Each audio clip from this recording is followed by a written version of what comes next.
prefericirii voastre un sfânt din nou, alcătuit din cei mai prestigioși ierarhi din Ortodoxia Universală, vrednici, jertfelnici, bine pregătiți, care vă prețuiesc, vă ascultă și vă urmează. Sunteți fericiți și prea fericiți, prea fericirea voastră, să aveți o preoțime, cum este preoțimea Bisericii Ortodoxe Române, cum este monahismul Bisericii Ortodoxe Române, unic în Ortodoxie. Și iată una din dovezi este această mănăstire. Și prea fericiți puteți să fiți când vedeți acest popor căruia îi sunteți păstori, care v-a așteptat pe la porți și pe la porțile maramureșene și pe la porțile caselor lor, cu nerăbdare să vadă veșmântul alb al Patriarhului Bisericii noastre, al Patriarhului unei biserici care n-a fost niciodată dezbinată, n-a fost niciodată înfrântă, n-a fost niciodată risipită și schizmatică sau ruptă.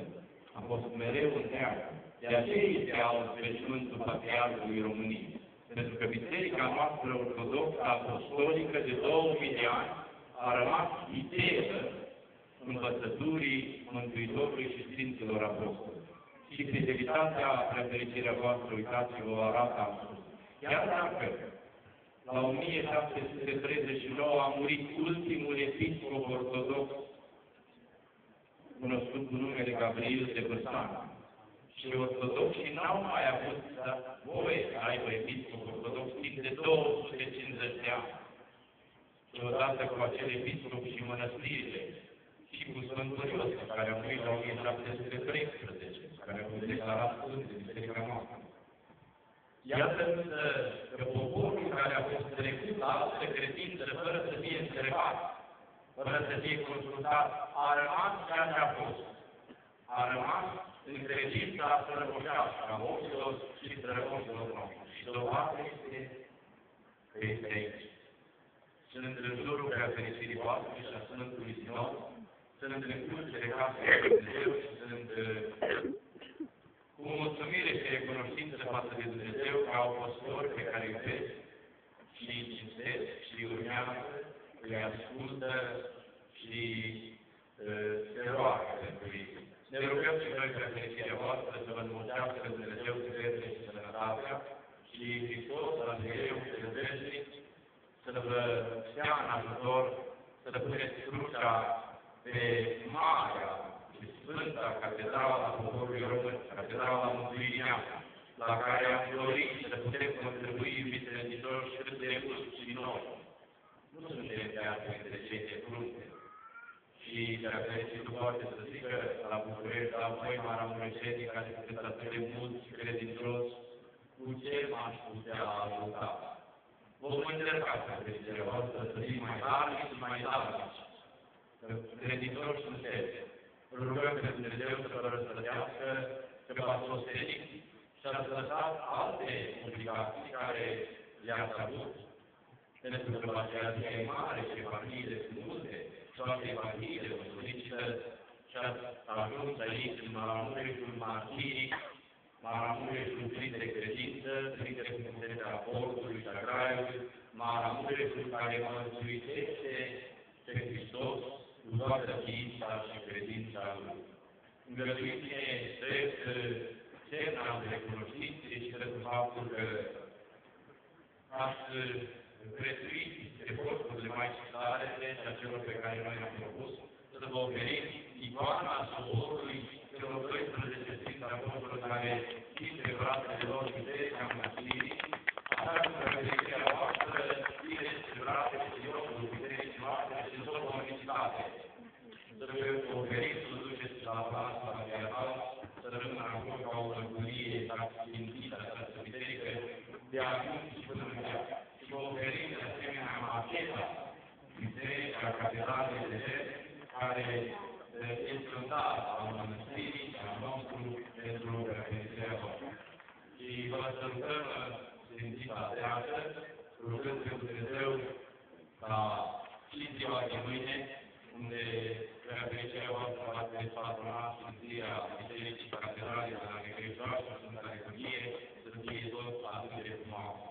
Marașul pentru băieți recunoscător pentru totdeauna și va viață să reveni, dacă nu sunt 3 ani, măcar din 5 ani, să reveni din nou Marașul pentru motive importante, bisericești, nu pentru și poate să veniți în vacanță, de ce nu?